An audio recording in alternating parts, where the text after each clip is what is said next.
Hello and Merry Christmas. This is Founder Laverin with the Fantasy Grounds Academy. Today I'm going to be taking a look at combat in Fantasy Grounds, and the theme of this is the Grinch versus Krampus Christmas. So, did a little preparation, and also this is kind of a play to learn type thing. So, when I'm just usually making content, it's usually for the benefit of the user so that we can learn how to use the platform together. I'm not perfect. I don't know everything, but I know enough to get by. And I'm going to share some tips, resources, that sort of thing. So without further ado, let's take a look at what we got here. So this is a battle arena. The artwork was created by Chris Game Tile Warehouse. And all it really is a static image. I'm going to unlock it and show you this. And I've got like a snow effect over the top. I've got a couple of these like snowy, kind of misty steam pools over here, so it kind of gives a life to the map. And then I have the map itself, and I don't really have a lot of line of sight on it. It's just basically a window around it, so the players can't go off the map. It just essentially blocks them, but they can still see what's going on. So that's essentially what the map's all about. Once we get going on the combat, I'll expand the map even larger so we can see what's going on.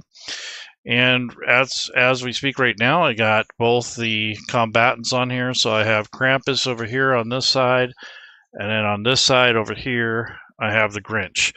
So the stat blocks I made the other day, I believe I did a stream on it, or at least I mentioned it. So these are just different custom stat blocks that I made for these two individuals. So this is something that you can do yourself, or you can just take something and modify it. Just depends on how much time you have and how familiar you are with the content. So for the Grinch, I wanted to kind of introduce this individual. I'm not going to read this whole thing, but I do want to talk a little bit about his background, and I'm going to do the Krampus, but as just kind of a kind of like a precursor or setup for this. There's like an announcer, and basically his voice comes booming through the stands here. Ladies and gentle creatures, gather round and prepare yourselves for a holiday showdown of epic proportions. It's a battle of naughty lists and stolen cheer, where Christmas hangs in the balance. In the green corner, weighing in with a sack of misery, the stealer of stockings, the sour-faced smirk himself, the green machine of mean, the Grinch from Mount Crumpit. So that's for the Grinch, and the crowd just starts going crazy. And in the red corner, hailing from the dark icy caves of Alpine lore, the punisher of the wicked, the goat-footed menace with chains that jingle and terrify. Give it up for the beastly bringer of Yuletide, Justice, the creeping king of Christmas, Chaos, Krampus. So everyone's like kind of going crazy. So two legendary icons of Christmas. Mischief step into the ring. Will it be the Grinch's cunning schemes and sneaky swipes, or Krampus's raw power and holiday vengeance? Get ready, folks, for this is the clash for Christmas. So this essentially is like a setup for the combat. This is something that you can add to your games, especially if you're going to have a start, and you hear like this big gong, and everybody's happy and excited, and there's the some of the content. So what we're going to kind of look at here is kind of looking over some custom build NPCs for both the Grinch and Krampus, and also look at some of their features.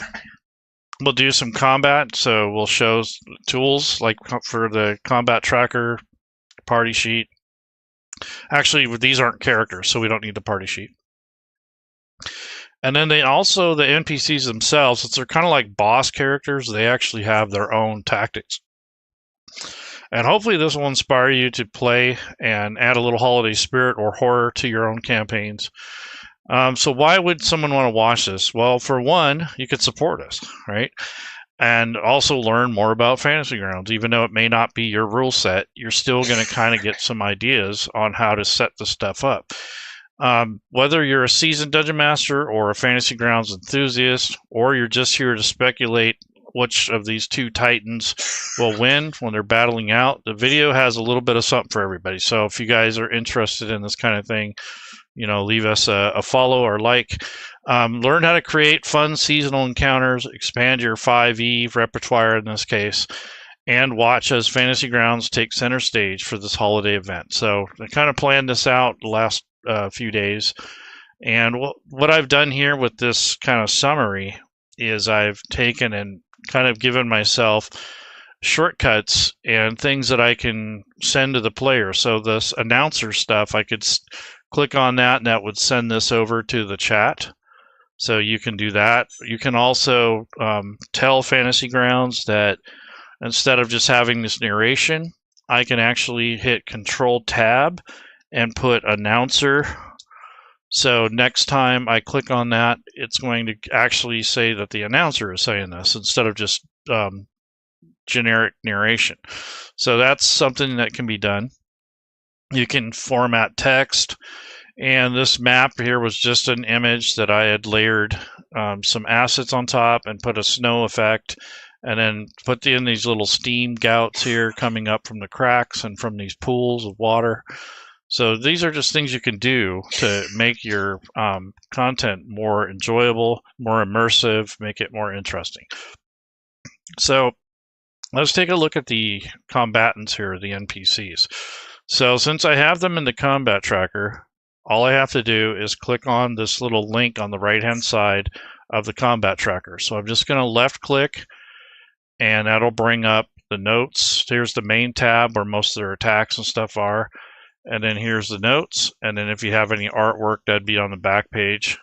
Now I'm going to go to the notes, and let's talk a little bit about the Grinch first. So the Grinch is a cunning and reclusive creature, known for his mischievous pranks and disdain for the festive cheer of others. Living high in the mountains, he uses his intelligence and charisma to outwit and intimidate those who cross him. Despite his gruff demeanor, the Grinch is capable of unexpected acts of kindness when his heart is warmed. So the Grinch prefers to rely on stealth and misdirection, sneaking into enemy territory to steal valuable items or sabotage plans. In combat, he uses his fearful presence to scatter foes and his bag of tricks to distract or confuse. If pressed, he attacks with quick slam strikes and retreats using his sneaky escape. So that's his kind of MO there. Let's take a look at Krampus. So his thing is, for the lore, he's a legendary figure from the Alpine folklore, serving as a terrifying punisher of misbehavior. A hulking figure standing over 8 feet tall and covered in shaggy fur, Krampus wields his iconic bundle of sticks and sharp claws to discipline his victims. Krampus uses his snowbound stride to navigate snowy terrain with ease, often ambushing his prey. In combat, he uses his multi-attack to overwhelm enemies with his powerful claws and sharp bite. His terrifying cackle is a key tool for disrupting foes, sowing fear and disarray among groups. He often employs his bag of holding to capture and carry away hapless victims, retreating quickly to his lair. So they're both kind of similar, which I hadn't really realized that until I started building them. So they're very similar. Krampus has an edge. He's a lot tougher. He has got a few more hit points and a couple more attack methods.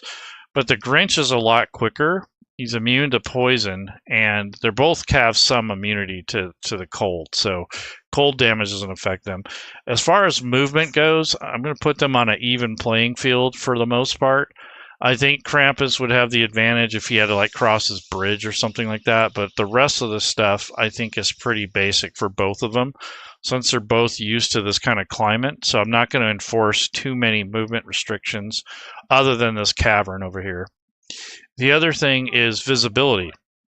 So if the snow gets any harder than this during the combat, I might limit their range or give them disadvantage or a -2 for their attack rolls, depending on what they're trying to do. Krampus doesn't have a whole lot of missile attacks, but the Grinch can throw coal. So I'm just going to say he's got 10 or 12 of those volleys that you can throw. and that would be his ranged attack. But in most cases they don't have anything, so you can throw coal up to 20 to 60 feet. So the other guy doesn't have any ranged attacks that I can remember. Let's take a look at his main tab here. So he's got bite, claw, sticks, and his terrifying cackle. So that's 30 feet. The Grinch has a sneaky escape, so when he takes the dash or disengage action, he can move through the space of creatures one size larger than himself. So he could, if he was fighting a bigger creature, kind of sneak through there. But he does have a fearful presence, so at 30 feet, they must make a saving throw or become frightened for 1 minute. So they both have a very similar type of attack, so that may cancel out. We'll have to see how that works.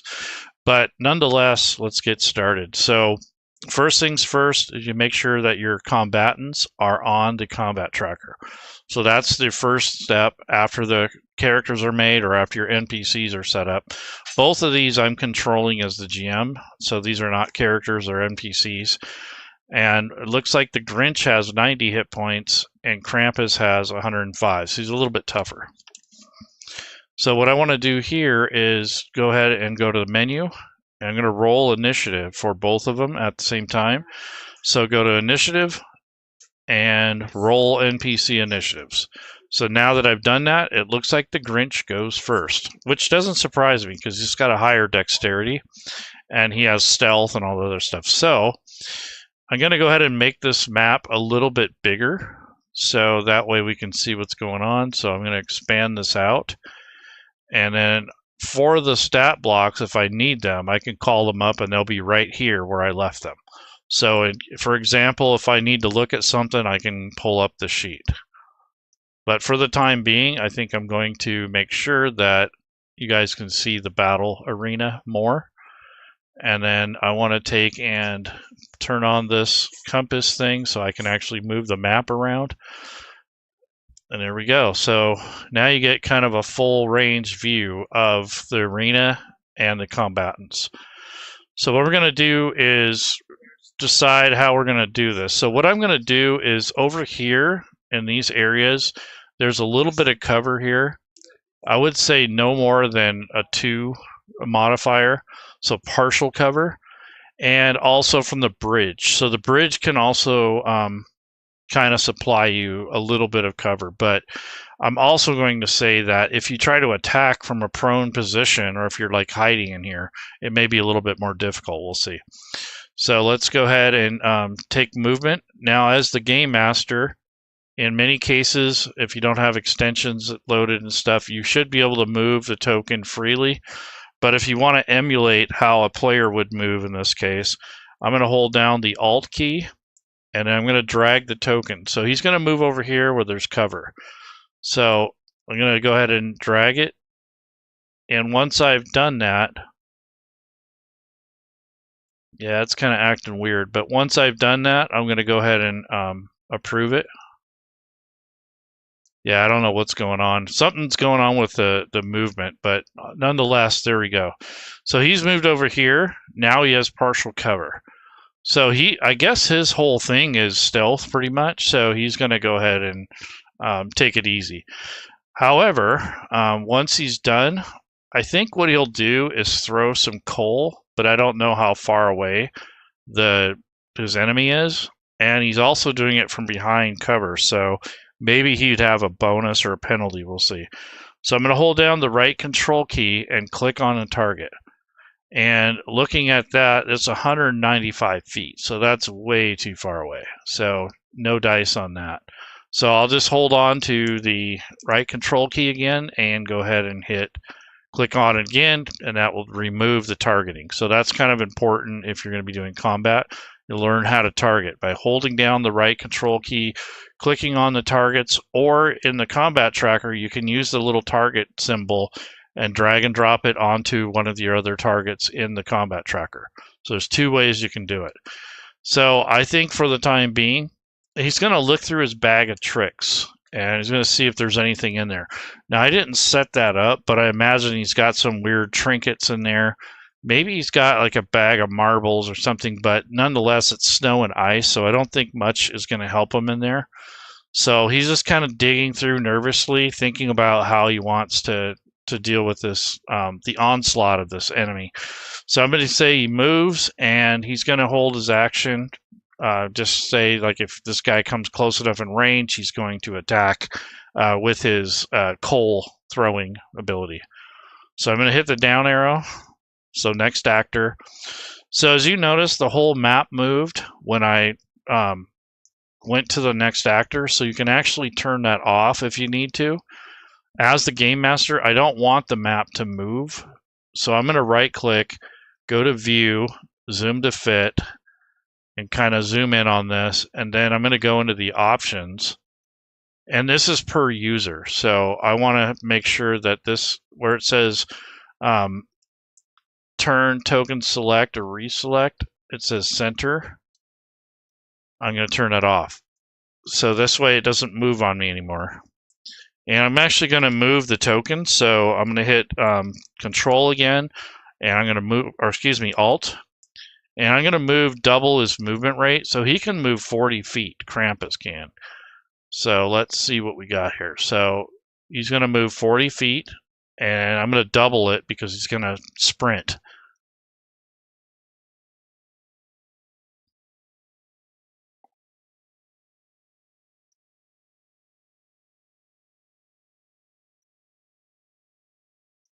So he's going to move basically 80 feet.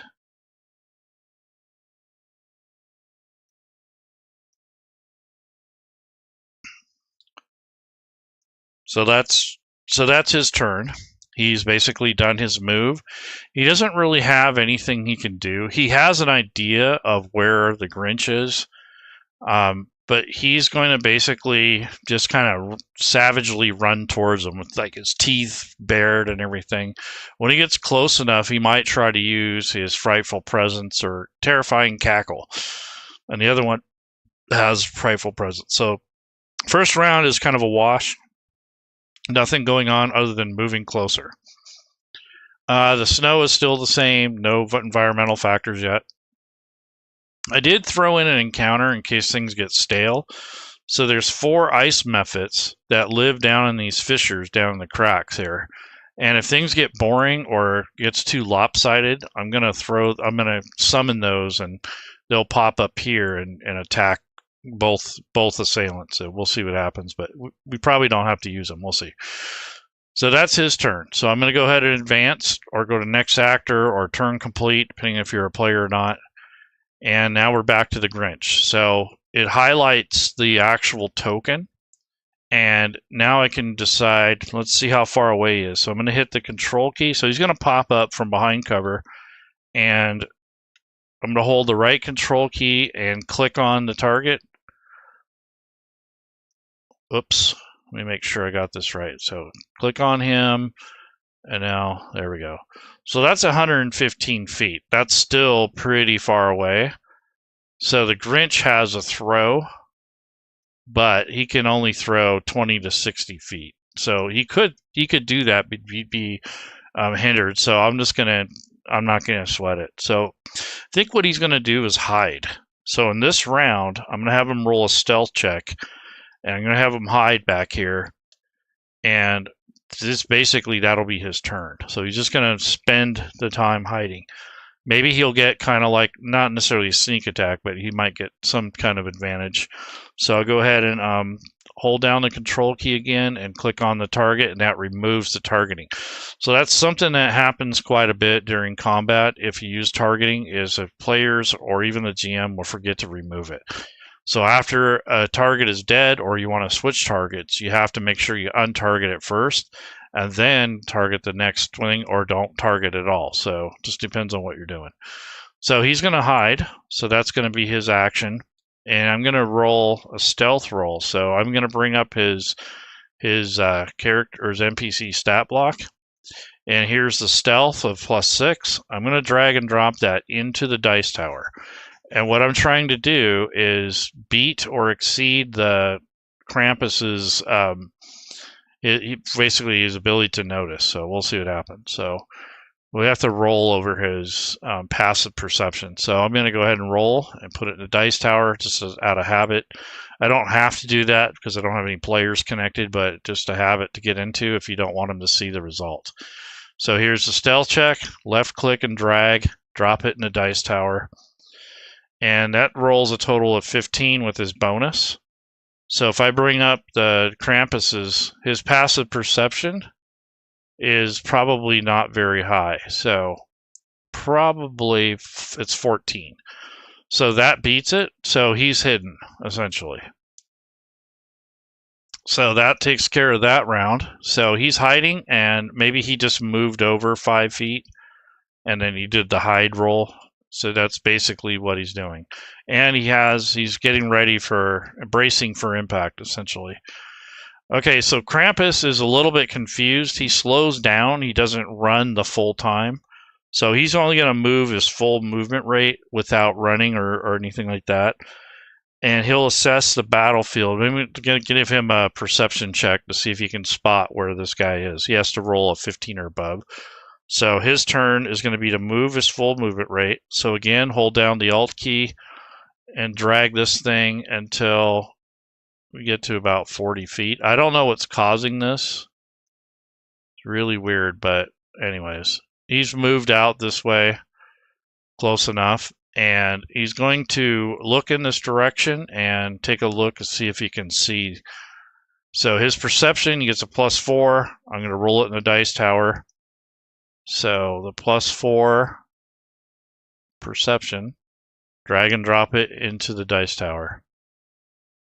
And that's an 11. So he doesn't know exactly where the Grinch is. So the Grinch is still hidden as far as I'm concerned. Now, I wouldn't necessarily tell that or say that to the players, but I'm kind of narrating the action because we're trying to learn how to use the platform and doing a little bit of combat. So that basically ends his turn. I think he's going to take his sticks and start smashing them on his hands, kind of to psych the other guy out, kind of make things scary. So he's ramping up. He's basically getting ready to attack. So these first couple rounds are kind of boring because they're basically moving into position. So I think the Grinch is going to just stay put. He's going to stay hidden. And I don't think he's going to move unless he feels he has to. So basically, he just sets his turn. Maybe he'll move back a little bit, but if I move again, he'll have to roll stealth. So I think he's going to stay put. He knows better. All right, so here's Krampus. So he is going to move into range now, I believe. So let's see what happens.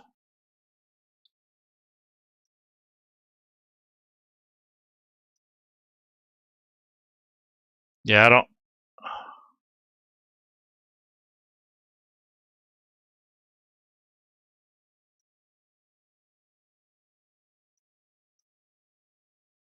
Okay, so he moved into range. Now what I'm going to do is target the Grinch, and I'll determine if he can see him yet or not. So I'll go ahead and hold down the control key and click on the target.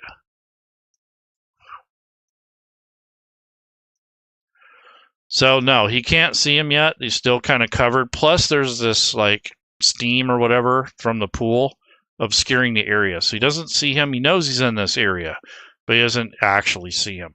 Now he's 60 feet away, so he might be in range now for the throw. So I'm going to go ahead and hit the down arrow, and we're going to call it turn complete. And now I kind of have an idea of where the range is. I'm going to go ahead and hold down the right control key and click again, and that removes the targeting. So now that Krampus has went, he's looking in this direction, he's trying to spot him. He hasn't spotted him yet, so we'll see what happens. But if you want to remove targets, you can actually go to the targeting section, and you can do it from here too. So I'm going to say clear targets. So that's another way to do it. All right, so he's going to pass his turn. All right, so the Grinch is going to pop up and throw one of his coal things. So he can throw coal. So I'm going to give him 10 or 12 shots, basically, or 12 different things. He has a multi-attack. You can make 2 slam attacks. So I'm going to assume that he can at least get 2 of the coal attacks off, but it's kind of more like a sling type thing, so maybe not. So I'm going to go ahead and just let him, he'll take a thing out and throw it. So the attack roll on here is at +6, it's ranged, and it does 1d8 +4 if he hits the target. So I'm going to go ahead and drag and drop. I'm not going to penalize him for visibility because he's within range. If he was like way out over here somewhere, I probably would, but I'm not going to enforce that. And it's not dark or anything, so they should be able to see.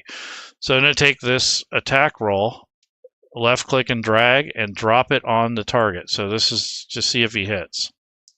So it goes winging out from behind this, giving up his location, by the way, and it misses. So he throws it as far as he can, and it just falls short. And the Krampus howls in rage. He's like, how dare you? So he's going to move closer now. So he's going to move into range, or closer into range. So I'm going to go ahead and we passed the turn already, and I'm going to hold down the Control key or the Alt key.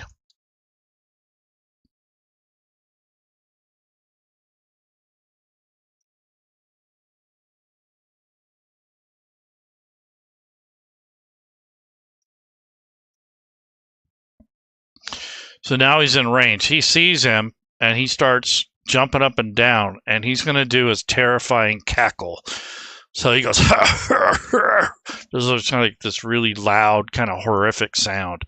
So we got to make a saving throw versus wisdom. So let's see what happens here. So does the Grinch make it? Yes, he successfully repelled or resisted that. I mean, it is still scary. It's really loud and bellowy. And some of the ice crystals that were on the edge of this arena fell from the sound, the reverberation, and also from the people in the crowd jumping up and down. So there's little icicles around the edges that are falling. So if they try to hide underneath this or on the wall, they can risk having the ice crystals fall on them. It's not going to do a lot of damage, but it still can hurt them. All right, so that basically is his turn. And it has a recharge, so he can't use it again until it rolls a recharge. So I'm going to go ahead and hit next actor. So this is something that Fantasy Grounds does track, is recharges on like breath weapons and special attacks like that. Okay, so the Grinch is basically kind of trying to decide how he wants to deal with it. So maybe didn't do Fearful Presence. I think he'll save his. So instead, I think he's going to throw another coal attack at him. So that'll be 2 out of 12. So I'm going to go ahead and just drag and drop this on to the target, which is the attack roll. And he missed. So he threw another one. It went right over his shoulder. So he's not doing very well with throwing the coal. And he has a high dex. So I'm not sure what's going on. But anyways. So Krampus is rolling, and the terrifying cackle did not recharge, but he's going to move in for the kill. So I'm going to have him, I'm going to hold down the Alt key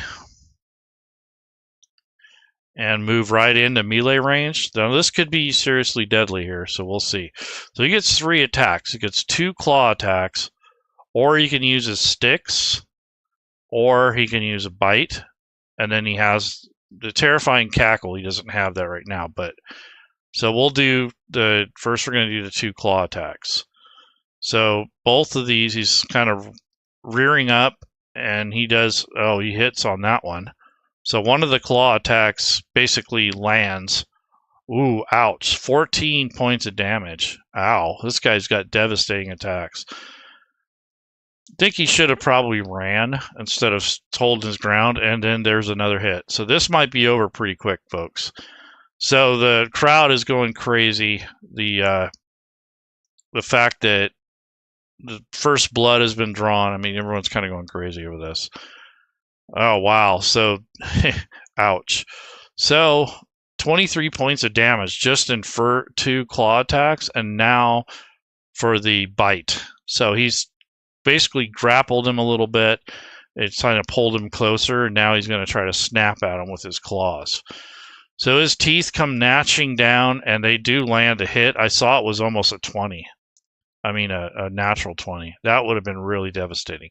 So I'm going to go ahead and take the piercing damage. So he bites down on his arm and does a total of 10 points of damage. That's pretty gnarly.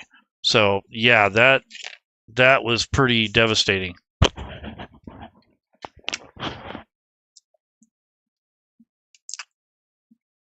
Okay. So since the Krampus has opened up the battle here, I think what's going to happen is I'm going to have him do the fearful presence. So he tries to make himself bigger, like he kind of like stands up because he's normally stooped over. And he sort of like threatens the guy and says, ah, he's like kind of going crazy because he's hurt. So his adrenaline is going. So I'm going to make a saving throw to Krampus. And he succeeded. So both of them have failed with their special ability. So that's incredible. They're both kind of locked in the battle, I guess, for lack of a better term. So the Grinch is kind of at a disadvantage right now. Krampus can't use his terrifying cackle. I don't think he's going to anyways because he's on him now.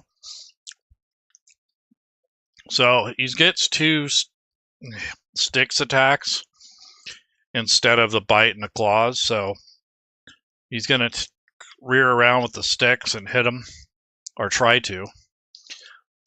So he brings those sticks down and across and they miss. So the Grinch is able to kind of sidestep that.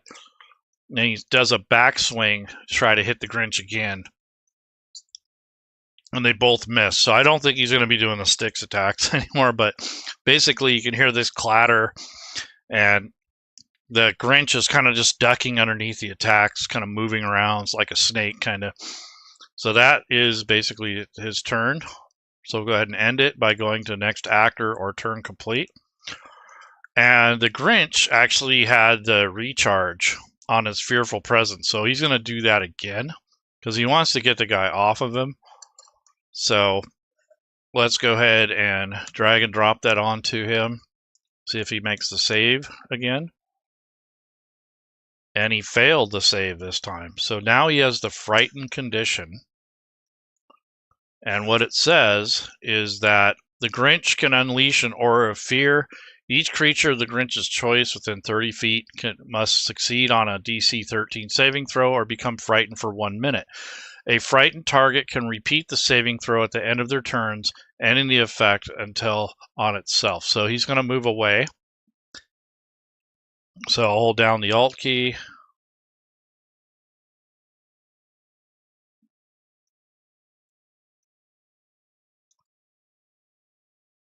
So he's moving away. Okay, so that worked for the time being. And Krampus has the frightened condition for 10 rounds. So now what's going to happen is this is going to be him moving away from this guy from the Grinch. So the Grinch is going to take advantage of this and run to a better position. So he doesn't like this kind of being cornered up here. So I'm going to have him run. So I'm going to pass the turn.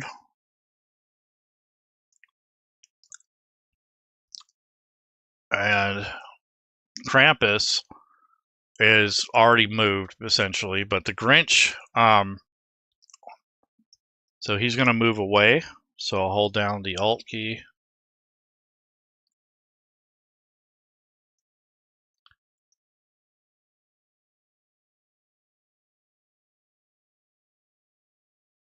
Yeah, I don't know what's going on with this.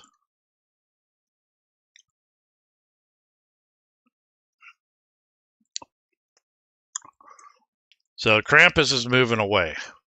So that's his turn. All right, so the Grinch is going to run around and try to find his bearings, try to find a more strategic place for himself. So I'm going to go to view and zoom to fit so we can recenter the map, and then use the arrow keys and these plus or minus thing here to zoom these in. in case. So we're going to move him around, and he's going to do the dash action, so he can move 30 feet, so he's going to move 60.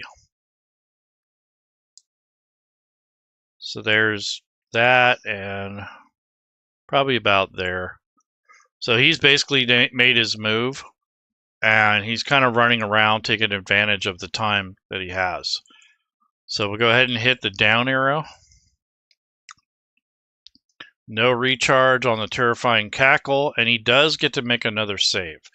So what I'm going to do is drag and drop the save again on Krampus. And this time he totally succeeded. So he like snaps out of his fear and looks over at the Grinch, and he's like kind of shocked, like, what? Why am I running here? So he made his saving throw, and now he's going to run up and start attacking, because he basically he snapped out of his fear, and basically that's not good. So the Grinch gave up some of his cover to try to get away, and now Krampus is going to be on top of him. So moving here, going to go ahead and hit this and then make his attack. So he's going to do his regular natural attacks. So bite attacks, claw. So he gets 1 bite and 2 claw attacks. So there's 1. And he missed. So why was, because he still had the frightened condition. So that would have missed probably anyways. So what I will do is come over here to the effects. I should have removed that before. So I'm going to go ahead and delete frightened, because he's no longer frightened. And we'll call that a miss, basically. And then the next attack, let's see what happens. So another claw attack.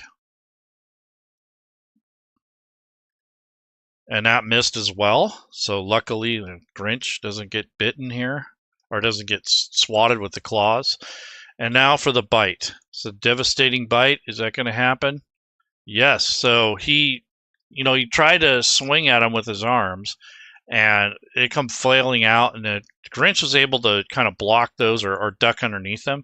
But then he comes around snarling with his teeth and clamps down on his shoulder and starts biting really hard. So we'll see how much damage that does. It's not a lot, kind of flesh, superficial, but still, he's getting the best of him in the long run.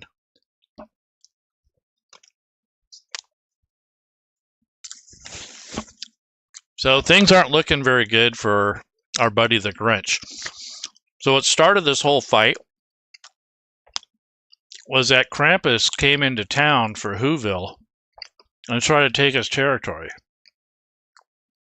So that's the story I'm basically telling here, is that the Grinch is kind of the good guy in this case.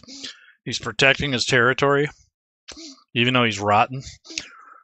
The Krampus dude is just showing up just to be a brute, so either way. All right, so let's see what happens. So basically that was a miss. I think what he's going to do is disengage and then just move out of the way. So he was not going to attack this round. He's going to try to get away.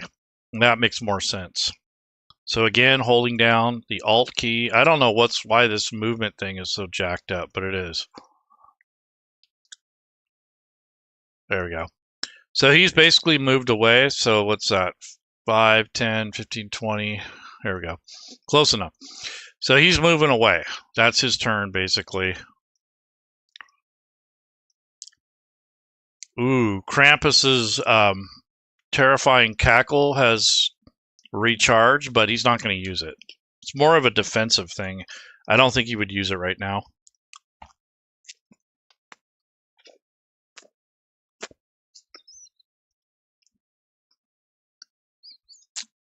Yeah, it kind of works the same way. He'll move away anyway, so I don't think he needs it. So he's going to move into range, and he can move a little faster.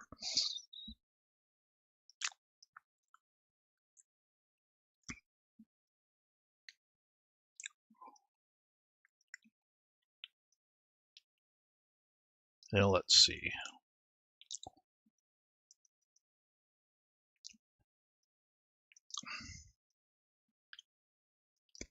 All right, so again, he's going to make some attacks here. So this could be it. I mean, how much does he have? Oh, he's still got quite a few hit points left. But nonetheless, this is a pretty brutal punishment that's going on here. Not a whole lot of offense going on from our buddy the Grinch. He's just trying to survive, I think. So that's a definite hit there. So the claws come out and sinks into his neck. And essentially does, wow, 13 points of damage. Ouch. Next claw attack. He almost missed, but at the last minute, he had a little bit more reach. And those claws go piercing and raking down the Grinch's arm. Because he kind of put his arm up to try to protect himself. Yeah, so it rakes his arm. And now for the bite. Ouch. So, again, a piercing bite attack. Basically, probably biting on his hip or his leg, trying to pull him down or something. So there we go. That's pretty devastating. So now he's almost gone. I mean, he's only got 70 out of 90. He's got 71 hit points. So very anticlimactic here. So that's the Krampus's turn. So the Grinch is going to disengage. He does have a plan, but we'll see if he can execute it. So what he does is he will move away, disengage.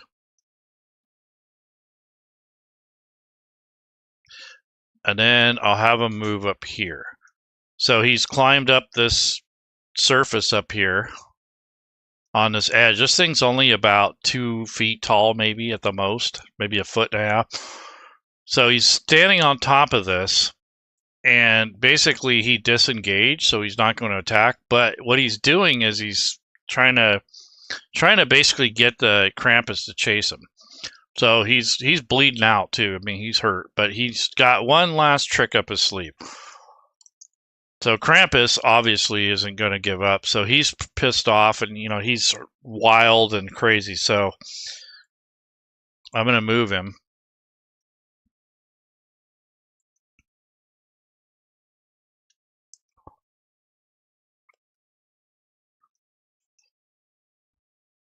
So he moves up, and he again is going to follow suit with his attacks. Since the Grinch didn't move far enough out of the way, and there's like a 10-foot movement difference, so once he's close, it's hard to shake him. So he's having a hard time getting Krampus off his back. So we'll do the claw attacks. There's a miss, thank God for him. I'm not rooting for anyone in particular, but ouch. Yeah, that was, oof, that hurt. And now the bite.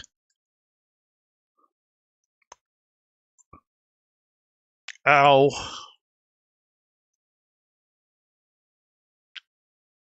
Holy crap.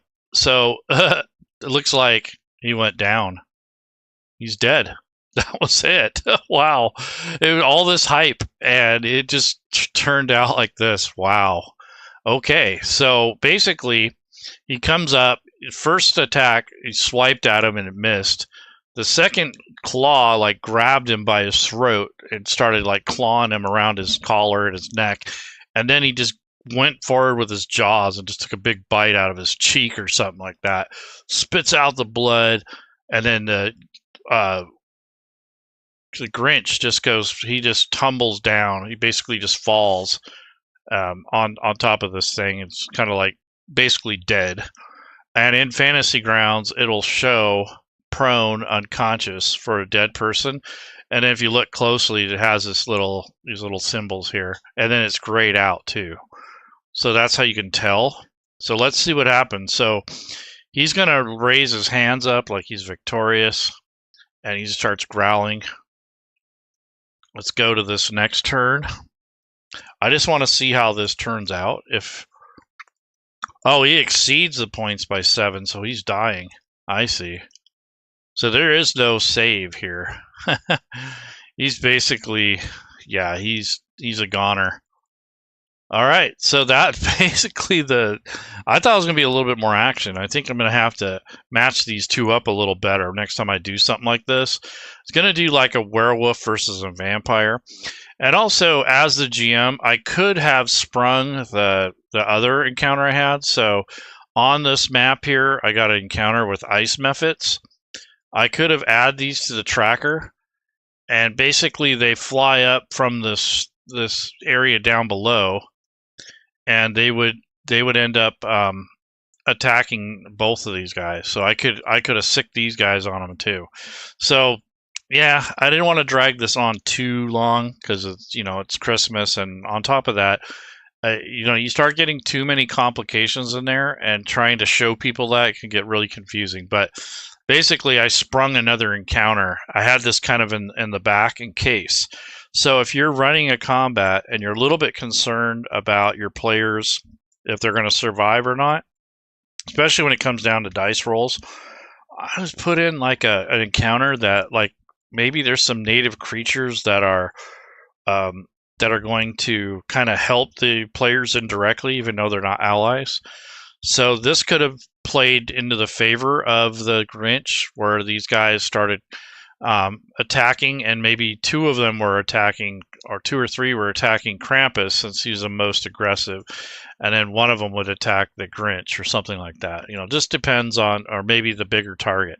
So really depends on your play style and what you're trying to achieve in your encounters. But I like to have that back door, because I don't like to be pigeonholed into a situation that's hard to get out of. And building an encounter right in the middle of combat really sucks. I wouldn't try not to do that, basically. So that's something that I learned the hard way. I had a players just mow through one of my encounters, and I really felt stupid, or I felt kind of inadequate. So what I had done is I made like a backup band. I think it was something simple like goblins or something like that. So I made a backup encounter where I basically thought, okay, if this combat goes too easily for the players, then I'm going to spring that one out. And it's basically like a scouting unit of either allied or the same type of enemy.